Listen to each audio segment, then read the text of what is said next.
Welcome to the Geriatric Dietitian, your go-to resource for nutrition that supports health, independence, and confidence in aging. I'm your host, Katie Dodd, registered dietitian and geriatric nutrition expert. Let's dive in.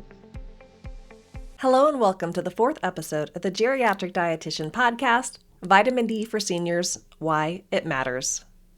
Now, vitamin D is a nutrient that has been talked about for a long time. And I feel like we're kind of slowing down because we did have a season where vitamin D was everywhere. Everything was about vitamin D. And even if the buzz has died down a little bit, it doesn't mean it's still not an important nutrient. Now, today we're going to dive a little bit deeper. Vitamin D is something that gets talked about all the time as a geriatric dietitian in the world of geriatrics because deficiency is pretty darn common in older adults. And one of the challenges with this nutrient is that vitamin D can actually be pretty difficult to get from food alone. So in today's episode, we're going to talk about why vitamin D matters. We're going to talk about why older adults are at a higher risk for deficiency of vitamin D. We're going to talk about what the recommendations are. Then we'll talk about foods that contain vitamin D, why lab work matters, and then we'll touch on the different types of vitamin D. So as always, this episode is about general nutrition, education, and information. This is not individualized medical advice. I always recommend that you work with your own healthcare provider, work with a dietitian, because they could help you based on your individual situation, your medications, your medical status, your lab work, all the things. So vitamin D needs can vary a lot from person to person. So again, work with your healthcare provider, and oftentimes we'll be talking about this too, but lab work is definitely used in making decisions for supplementation. So let's talk about what vitamin D does. Why is this nutrient so important? So vitamin D is probably best known for supporting bone health, and it does this along with calcium, but it does so much more than just bone health in the body. So, but we still always go back to the fact that vitamin D and calcium, they work hand in hand, very important for maintaining strong bones. And this is very important as you age. In an ideal world, people wouldn't fall. But we know that falls just happen. They happen because of reduced muscle mass, reduced balance. And honestly, we are just human and sometimes we get clumsy. And if we fall, we want to make sure that our bones are strong enough not to break. And if you have weak bones, that increases risk of breaking, going to the hospital, all the things.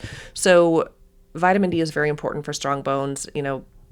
We could also go into osteoporosis and all the things, but it also has other roles it does in the body. Vitamin D has a role in muscle function, balance and mobility, immune health, and overall healthy aging. Because muscle strength and bone health are especially important as we age, as I was just going off there about falls for a second, vitamin D becomes really important for older adults. So let's talk about why older adults are at more risk for vitamin D deficiency. And vitamin D deficiency means that you're not getting enough and you're seeing some negative impacts on the body, whether you feel it or not, from not getting enough of a specific nutrient. So there are several reasons that older adults are more likely to be deficient in vitamin D. First off, aging skin becomes less efficient at producing vitamin D from sunlight.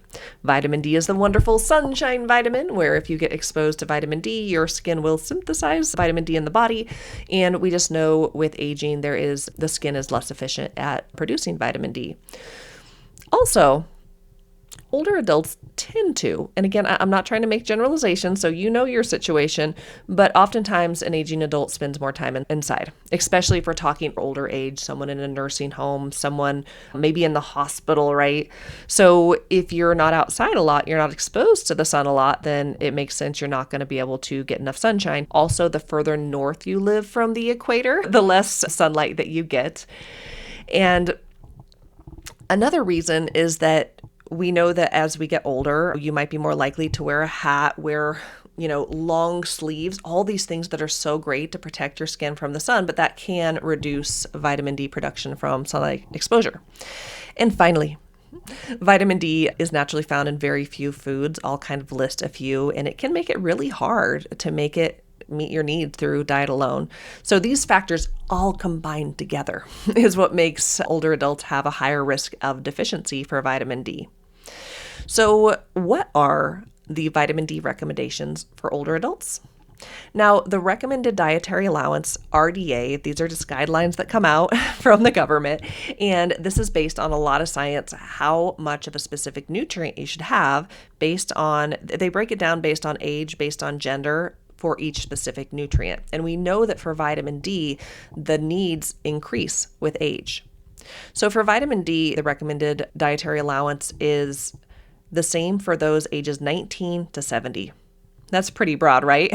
19 to 70, the recommendation is 600 IUs, international units per day. For adults over age 70, the recommendation increases to 800 IUs per day. So adults age 70 and under, it is 600 IUs a day. Once you hit 70, it goes up to 800 IUs a day. And again, these are general recommendations for healthy adults. But someone who's deficient may need even more vitamin D temporarily under medical supervision, and this is why labs are so important. So I want to talk to you guys about why lab work matters. And this is probably one of the best things I could emphasize is that we don't just guess vitamin D status. We're not like, okay, most older adults are deficient in vitamin D, so we're just going to have every older adult be on a supplement. Oftentimes, as you age, you get on more and more medications, more and more supplements. We don't want to add another pill for you to add needlessly. So this isn't just a blanket statement of everyone needs to be on supplements. Now, the best way to know whether someone is getting enough vitamin D is through lab work that is ordered by your provider. You probably have had vitamin D lab work done at some point in your life. I know I have. I'll share more about my experience with vitamin D in a minute. But this is really important because two people can have the exact same exposure to sun, eat the same foods, and they could still have completely different lab values because remember, our bodies are so unique and different. So some older adults may be deficient and they might need higher doses of vitamin D for a while, and others may be at an adequate level. They don't need supplementation at all. So recommendations really should be based on individuals, based on your lab work, medical history, medication under the guidance of a healthcare professional. So I do want to point out that this is a really important piece because vitamin D supplements are very common, but more isn't always better. So let's talk about food sources of vitamin D and not just supplements. Now, I did mention this is one of the biggest challenges for vitamin D is that there's just not a lot of foods that are naturally high in vitamin D. And depending on your dietary preferences, your dietary habits, you might not be getting enough vitamin D through food alone. So some of the best food sources of vitamin D include fatty fish like salmon, sardines, mackerel, eggs, specifically the egg yolk, fortified milk, and so this means milk where vitamin D has been added into it. You might hear it called like vitamin D milk. Fortified orange juice, so definitely not every orange juice on the shelf, but if you read the labels, you'll see that there are orange juices that are sold on the market that are fortified with vitamin D. Often it's like vitamin D and calcium because they're trying to target bone health. And then also cereals. Cereals are almost like a multivitamin. If you look at the nutrition facts panel on a cereal box, they add in so many different nutrients, and most of the time they're adding in vitamin D as well. So that was the list. Not a ton, right?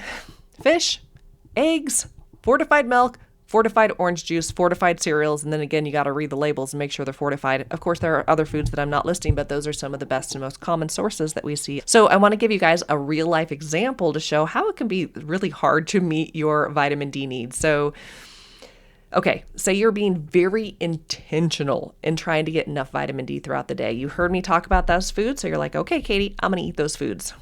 Maybe in the morning you have 2 eggs. That'll give you about 74 IUs of vitamin D. Then later on in the day, you have about 3 ounces of salmon, which gives you 465 IUs. So that's pretty darn good. Then you end up having a cup of fortified cereal because you remember fortified cereal has D, and this fortified cereal has about 100 IUs.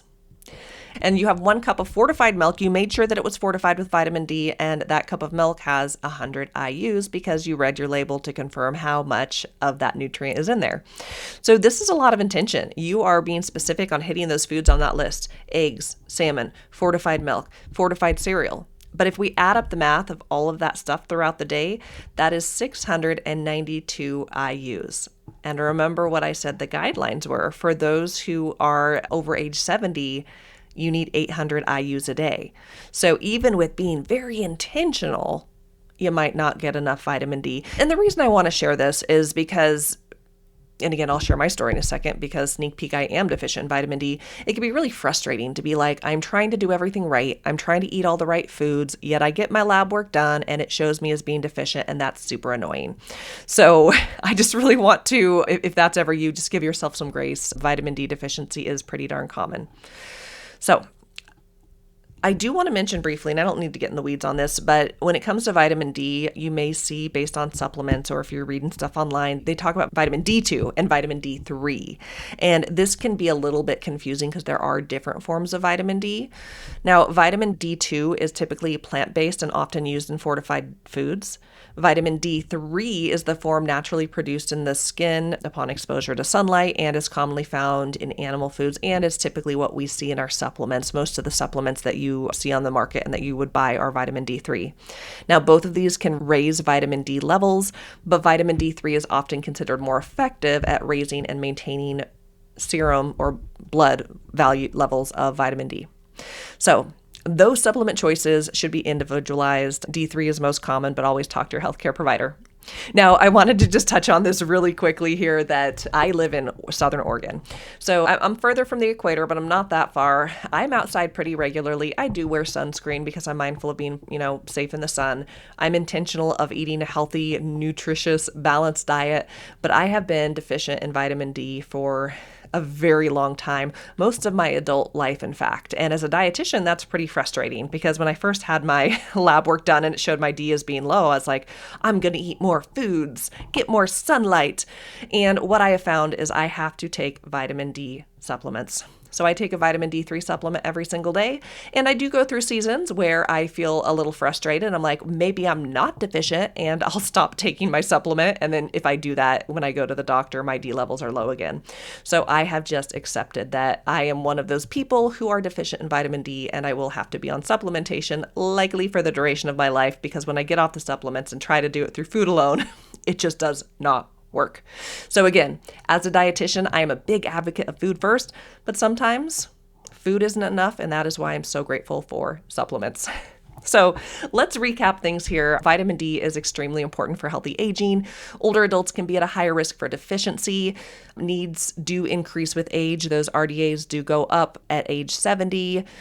Vitamin D can be difficult to get from food alone, and lab work is the best way to assess vitamin D status, and recommendations should always be individualized. So if you want to learn more, you can go to my website, thegeriatricdietitian.com. I do have an article on vitamin D for seniors, why it matters.